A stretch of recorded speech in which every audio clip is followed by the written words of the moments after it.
날마다 쓰는 나의 신앙일기 TV 데일리 큐티 나무향기입니다. 오늘은 요한복음 11장 23절부터 27절 묵상하겠습니다. 예수께서 이르시되 내 오라비가 다시 살아나리라. 마르다가 이르되 마지막 날 부활 때에는 다시 살아날 줄을 내가 아나이다.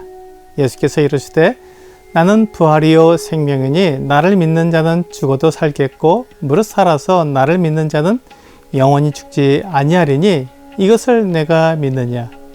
이르되 주여 그러하외다. 주는 그리스도시요 세상에 오시는 하나님의 아들이신 줄 내가 믿나이다. 예수님은 마르다에게 죽은 오라비인 나사로가 다시 살아나리라고 말씀하셨습니다. 마르다는 이 말씀을 마지막 날 부활 때 나사로가 다시 살아나는 것으로 이해했습니다.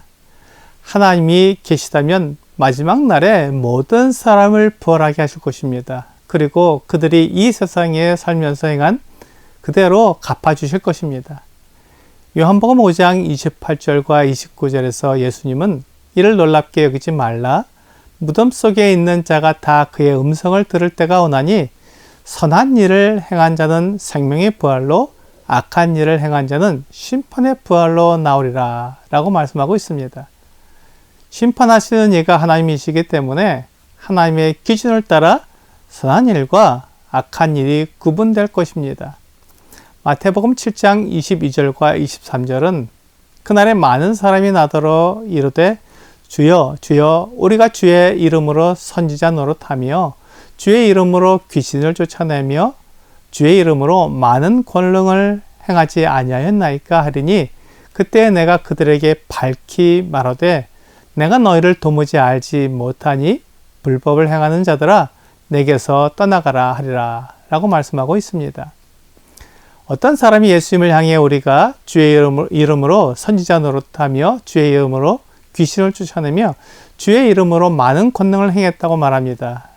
이 일은 악한 일이 아니라고 생각할 수 있습니다.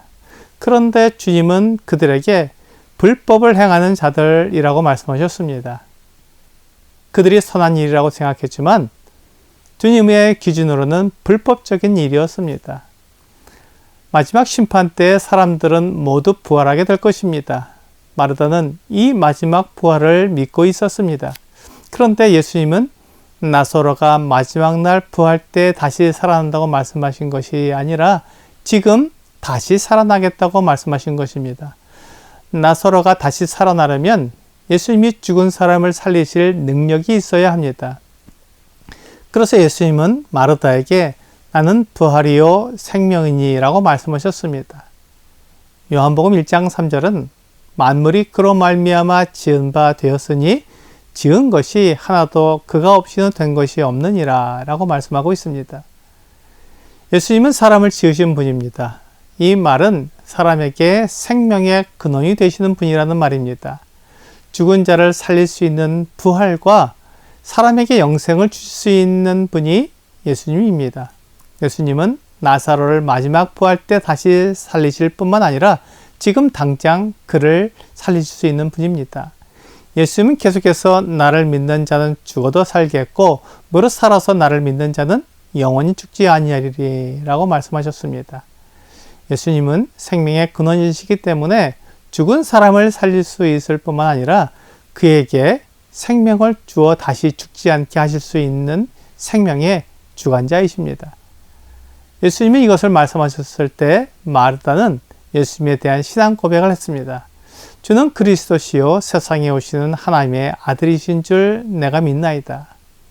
마르다는 예수님에 대해 정확히 알지는 못했지만 예수님이 하나님에게서 오신 분이라는 것을 알고 믿고 있었습니다. 예수님의 말씀은 1.1획도 땅에 떨어지지 않고 그대로 이루어지며 예수님이 하나님께 구하는 것은 다 받는 것을 보았기 때문입니다. 이것으로 예수님과 하나님이 동등하시고 하나이신 것을 볼 수 있습니다. 예수님은 하나님의 아들이시며 하나님의 뜻을 그대로 이루신 말씀이십니다. 말씀이 육신이 되어 우리 가운데 거하시는 것입니다. 예수님과 함께 생활했던 사람들은 예수님이 사람과 같으니까 하나님으로 생각하지 못했습니다. 그리고 우리와 같은 사람이라고 생각했습니다. 하지만 예수님은 사람이 되신 하나님이십니다. 이것은 사람이 생각하기 어려운 개념입니다. 하나님이 아무리 사람을 사랑하셔도 사람이 될 수 없다고 생각하는 것입니다. 그만큼 하나님과 사람은 차이가 있습니다. 하나님은 제한받지 않지만 사람은 모든 면에서 제한을 받습니다. 하나님은 영원 전부터 영원까지 계신 영원하신 분이지만 사람은 태어나서 죽는 육체를 가진 존재입니다. 그런데 하나님이 사람이 되시는 것은 상상할 수 없는 일입니다. 그런데 하나님의 말씀이시고 이 세상을 지으신 하나님의 말씀이며 하나님의 아들이신 예수님께서 이 세상에 오셨습니다. 그 이유는 사람이 하나님께 나올 수 없는 죄를 지었기 때문입니다. 사람이 사탄의 유혹을 받아 하나님을 떠났기 때문에 사람을 다시 하나님께로 돌아오게 하려고 하나님의 아들이신 예수님이 이 세상에 오셨습니다.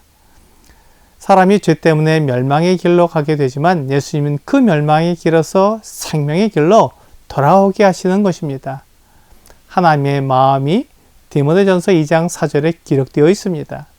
하나님은 모든 사람이 구원을 받으며 진리를 아는 데에 이르기를 원하시느니라. 하나님은 멸망길로 가고 있는 사람들에게 생명을 주기 원하십니다. 사람들이 사탄의 유혹을 따라 하나님을 버리고 가고 있기 때문에 그 길은 멸망의 길이요 사망의 길이라는 것을 알려주시는 것입니다. 그 길에서 돌아서서 하나님께로 나아오라고 말씀하시는 것입니다. 사탄은 사람이 하나님께로 돌아가면 하나님이 거룩하시고 의롭기 때문에 사람을 심판하시고 벌하신다고 말했습니다. 그래서 사람이 하나님께로 돌아오기를 두려워하는 것입니다. 하지만 하나님은 사탄이 말한 것처럼 무섭고 두려운 분이 아닙니다. 오히려 사람을 사랑하십니다. 예수님은 이 하나님의 마음을 사람들에게 알려주시고 있습니다. 오늘의 적용 질문을 보겠습니다. 내가 믿느냐는 예수님의 질문에 당신은 어떻게 대답하시겠습니까? 마르다는 예수님을 알았고 그분의 말씀이 하나님께 응답되는 것을 보았습니다. 그래서 예수님께 신앙을 고백했습니다. 우리에게 동일한 질문을 하신다면 예수님이 누구신지 알고 그분이 나를 위해 하신 일을 생각하면서 예수님을 믿는다고 신앙을 고백을 하게 됩니다. 오늘 나의 생명과 나의 영혼을 책임지시는 예수님이 누구신지 알고 그분에게 믿음을 고백하는 여러분과 제가 되기를 주 예수님의 이름으로 기도합니다.